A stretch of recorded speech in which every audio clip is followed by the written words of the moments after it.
In today's tutorial, I'm going to show you how to format your Windows 11.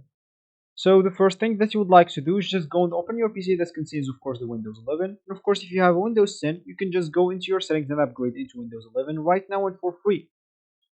Of course, if you can even run the installation of the Windows 11 into the background of your PC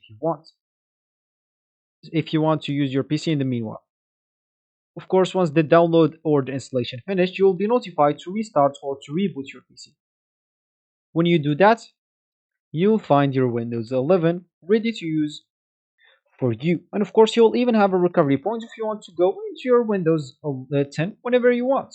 But promise me, when you are going to use the Windows 11 and you are going to get used into it, you will like it even much than Windows 10. Of course, it's just personal opinion.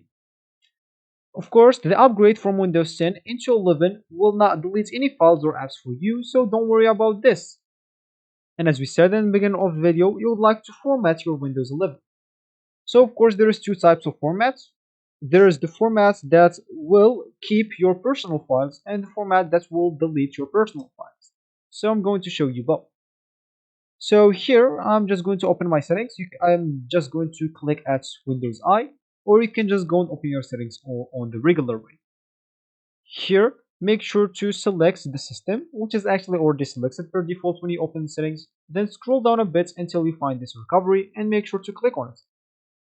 Here, what you would like to do is just to click at reset your PC.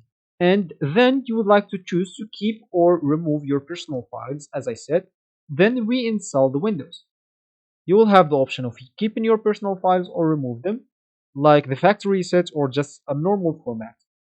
So that will be actually for this tutorial. I hope you like it. Thank you guys for watching and goodbye.